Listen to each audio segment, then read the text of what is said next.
ज्याने घेतलेला त्याच्यावर गोळी चालवा कमी करा. मला आता उद्या का मला समाधी घ्यायला लागेल.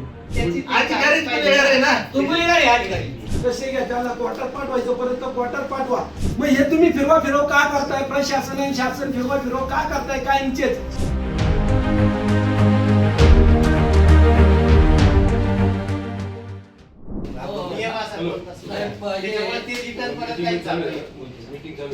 खाली खालच्या लोकांना जमीन आहे.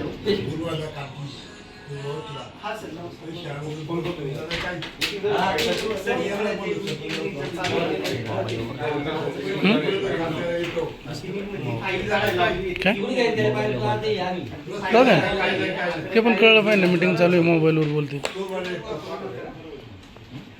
आणि हे चॅनल नाही असं भरतही नाही. यूट्यूबला टाकलं शासन आहे ना, शासनाची जमीन म्हणून त्या पर्यटनाला यायला त्याला वापरायला दिलं. असं काय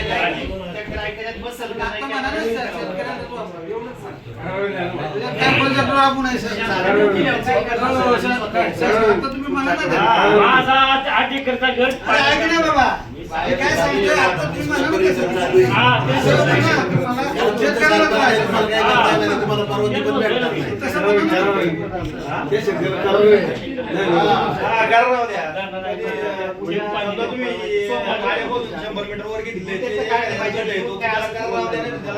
माहिती काढली तर मला काहीतरी त्याच्यावरती डिसिजन घ्यायला लागेल. ठीक आहे, आज किंवा उद्या येतो मी. फोन करून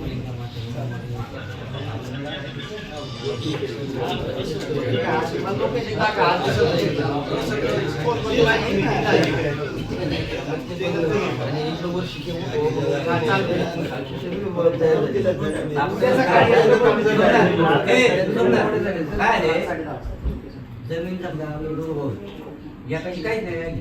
24 आमच्या वजा टाकल्या. भरगाव साहेब, जे आता तुम्ही सानुग्रह आमदारांचा प्रश्न चालला होता ना, आता हे पॅकेज वाटलं सर्व. आता याच्या भावाने काय केलं, 24 लाखाचं पॅकेज घेऊन गेलं.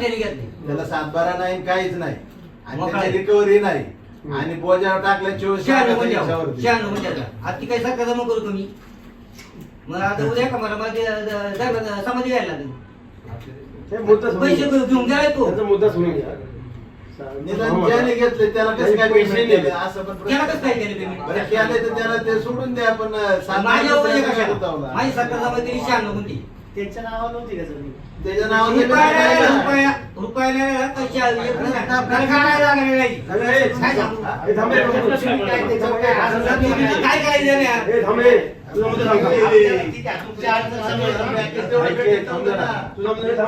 बरोबर आहे. याच्या भावाच्या नावाने जमीन होती, बरोबर आहे. त्याने समजा तुम्हाला विकली, पण ते बुडीत शेताचे पैसे त्याने घेतले. ज्याने घेतले ना खरेदी त्याच्यावर बोली काढव ना, याला सोडा ना.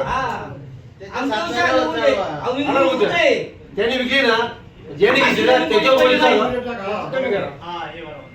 अशी जमीन पडी पडी नाही आणि एका दिवशी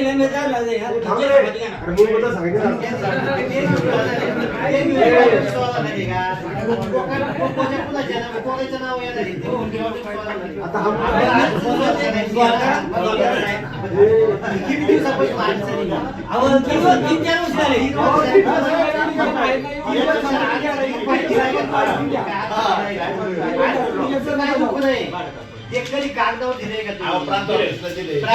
एकदा माझ्या ऑफिसला मी सांगतो त्या साहेबांना आपण जाऊ अडचण काय होती की आपली अडचण आहे त्या अधिकाऱ्यापर्यंत त्या शब्द आपण काय होतं मग तिथं जाऊन सांगवायचं आपण करून काय होतं अधिकारी सोडून आम्हाला काही कळत नाही. मान्य सांगतो मुद्दा मला समजला. त्याच्या नावाने जमीन होती, बरोबर आहे. त्यांनी पॅकेज घेतलं, पण राहिली जमीन त्यांनी विकली. ज्याला विकली त्याने त्याच्यात पण काय मुद्दा आहे माहिती आहे? ऐका ना, त्याच्यात पण काय मुद्दा आहे? ते दुसऱ्यावर जरी टाकायची म्हणलं ना, पण त्याला पॅकेज कुठल्या गावाच्या अधिकाऱ्याने दिलंच कसं काय? कसं काय तो जर दिलं? असं नसेल तर. अधिकारीच गुन्हेगार आहे ना. तू गुन्हेगार आहे अधिकारी.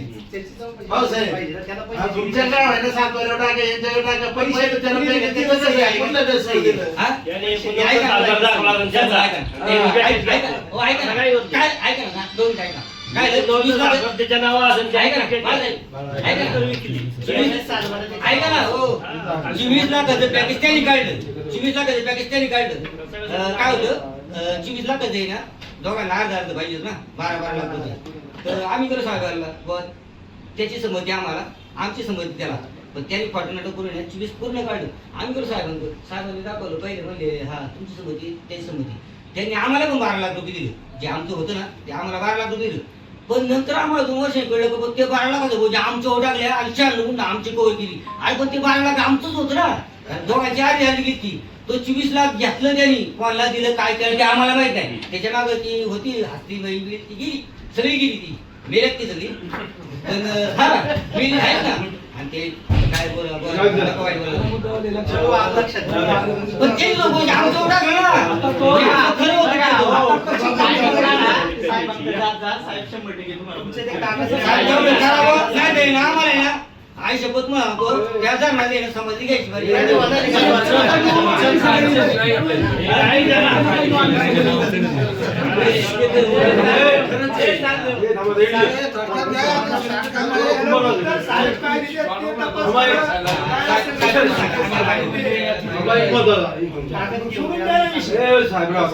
साहेब दुसरा एक मुद्दा महत्वाचा घ्या. 18 झाले तर 28 सेक्शन खाली घरं गेल्या आणि गव्हर्नमेंटने जसं आपण घेतलं ना कोर्टात मिटवायचं सिमेंट त्याच्या खाली घेतलं मिटवायचं डिस्ट्रिक्ट कोर्टाला लावून आणि मिटवल्यानंतर बाबा मला ठीक आहे मान्य कॉम्प्रोमाइज केलं. कॉम्प्रोमाइज केल्यानंतर आता वरचा आदेश असा आहे का तुम्हाला पैसे देतात ना तुम्ही कॉम्प्रोमाइज केल्यामुळे याचं काय म्हणजे लोकांनी गुन्हा केला का? 28 खालचे जे अधिकाऱ्यांचे अवॉर्ड झाले कोर्टात जिल्हा कोर्टावर कॉम्प्रोमाइज बसले बरोबर आहे. कॉम्प्रोमाइज बसल्यामुळे ते मिटवल्यानंतर आता ते म्हणतात का तुम्हाला पैसे देता येत नाही. याच्यावरती काय करायचं हा तुम्ही मुद्दा घ्यायला महत्वाचा आहे. याच्यावर काय मार्ग काढायचा? वकील काय म्हणतात तुम्ही मिटवल्यामुळं करून सेटलमेंट केल्यामुळे तुम्हाला पैसे देतात जे काही ठरले असेल ते पैसे आले असेल नाही ना ते म्हणजे पैसे देतात तुम्हाला अदालतमध्ये गेला असेल काय लोक अदालत केलं नाही ना. असे मला कोणते आहे ना यादी यादी द्या. फाईट घ्या फाईट गवळवाडी रुंदलवाडी फाईट रुंदलवाडी फाईटची गवळवाडी त्यांचं एकच बाकी आहे माझ्या ह्याच्याप्रमाणे लोक अदालत मध्ये त्यांचं आहे ना त्यांचं एकच बाकी आहे ना आपल्या लोक अदालत मध्ये सेटल झाले पैसे आमच्या कोर्टात जमा आहे. यांचंच एक बाकी आहे ना कोर्टात. आमच्याकडनं काय विषय होतो की ज्यावेळेस सेटलमेंट होती ना आमचे पैसे कोर्टात जमा होतात. कोर्टात जमा झाल्यानंतर तिथं कोर्टाला एव्हिडन्स द्यायला लागतो मालकांचा तुमच्या वकिलामार्फत हे वारसदार किंवा काय मयत असेल किंवा काय असेल त्याचा ऍफिडेव्हिट घेऊन आणि मग ते पैसे डिस्ट्रीब्यूट होतात. आमच्याकडनं पैसे असेल तर मी चेक करतो पण 90% तर ती चान्सेस मी सांगतो ना सेटल झालं कॉम्प्रोमाइज केलं यांचे 18 खाली गेलं. माझा मुद्दा तुम्ही घ्या त्या 18 खालच्या याच्यामध्ये 28 खाली बाकीची घरे 28 घरे समजा थोडी 50 आहे 100 आहे. मग ती कॉम्प्रोमाइज केल्यामुळं आता वरून शासन काय म्हणतो कॉम्प्रोमाइज केलेल्या लोकांना पैसे देता येत नाही. त्यांनी काय करायचं? सांगा तुमचा एकदा मुद्दा मी नाही करा 2 मिनिट नाही तुम्ही जरा सांगताना चुकलं तुम्ही सांगा. नाही, 2 मिनिटं माझं ऐकून तर घ्या. आमचं म्हणजे काय माहितीये का समजा एका 18 खाली एका शेतकऱ्याने कॉम्प्रोमाइज केलं आणि बाकीचे शेतकरी 18च्या नंतर 28 मध्ये आले. तर मला सांगा सरपंच साहेब तुमचे 28चे 50 शेतकरी समजा 50 घराचे किशोर त्यांनी कोर्टामध्ये जाऊन कॉम्प्रोमाइज केलंय का नाही केलं? मी सांगतो तुम्हाला केलं नाही. पण तुम्ही काय केलंय का 18 वाल्यांनी कॉम्प्रोमाइज केलंय मग तुम्ही कॉम्प्रोमाइज पाठवलं का तुम्हाला अधिकार दिले परत तुम्ही वर पाठवले. आता आम्ही जनतेने काय करायचं इलेक्शन मध्ये परत इलेक्शन लावा त्या मंत्र्यांना आम्ही इथं बोलावणार आमचं आम्हाला करून द्या तर आम्ही तुम्हाला मतदान करू. भ्रष्टाचार आता 10-20 हजार रुपये ते बाजूला ठेवू आम्ही आणि पहिले आमचे सातबारे करून द्या मग आम्ही तुम्हाला मतदान करू. असं होईल का हो? मग हे तुम्ही फिरवा का करताय? प्रशासन आणि शासन फिरवा का करताय? कायमचेच गेले 1989 पासून तर 2026 पर्यंत हे का चालू आहे? कशासाठी चालू आहे? याचे फायदे कोण उचलत आहे मला सांगा. 22 गावांना पाणी नेलं इथून 22 गावांना पाणी नेलंय त्या पाण्याचं तुम्हाला पाणीपट्टी कोण घेते सांगा, तुमच्याच तोंडाने सांगा. आता कोण घेत आहे? तुम्हीच घेताय का नाही? किती कोटी रुपये येत आहे? कितीतरी कोटी रुपये येते, तिच्यातला 1 रुपया आम्हाला मिळालाय. आम्हाला वंचित तसंच ठेवलंय, पुनर्वसनसाठी ठेवलंय, आमचे पेमेंट तसंच राहिले, वाढीव पेमेंट तसंच राहिले आणि पैसे मात्र घेऊन तुमची घरं भरताय. तुमची म्हणजे ऐका जरा, तुमची म्हणजे शासनाची म्हणजे जे मंत्री संत्री झालेत ना यांची घरं गोडवानं त्यांची बरोबर ठेवताय. हे जे आता निघतात ना प्रत्येक काढतात ना, त्याच्या विरोधात तो गेला, त्याच्या विरोधात गेला का त्याचं काढायचं, त्याला समाजाच्या पुढे आणायचं. हे शब्द वापरतो मी. गाडववर बसले सगळे गाडव. काय एका मिरीचा गोंधळ घालतात, एका मिरीमध्ये गोंधळ घालतात आणि आम्हाला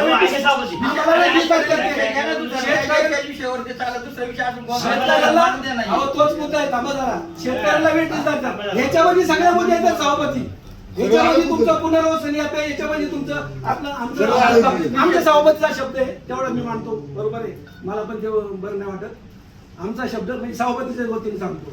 आमचं बघा, तोरणे कुदळेवाडी, कासारी, वाघू आणि सावळेवाडी आमची घरं पाण्यामध्ये गेल्या. पुनर्वसन खासबाग मध्ये, पुनर्वसन मध्ये किती वर्ष आमचे सभापती प्रत्यक्षासाठी केले का ते काम? काही पूर्वर आणले का? काही करत नाही.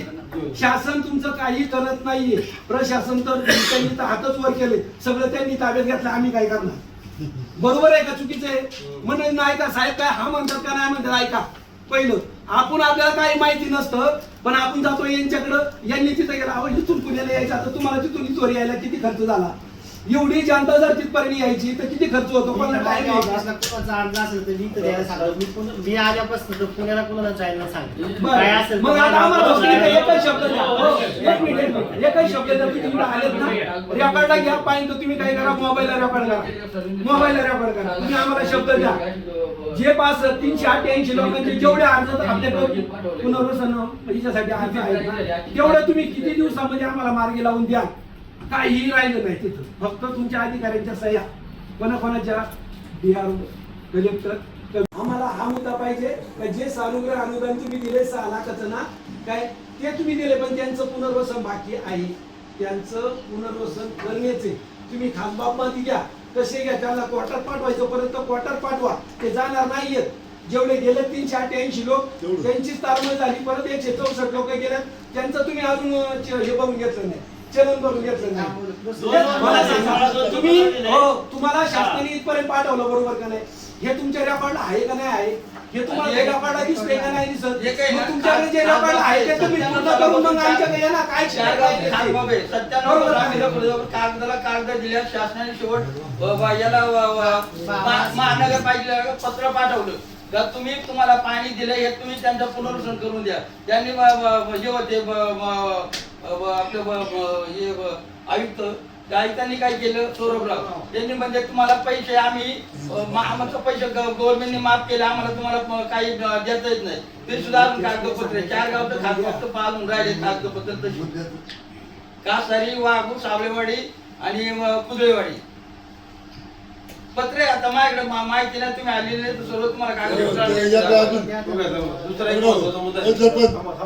आमचं गाव त्यांचं आज हे नाही. एक मुद्दा घ्या.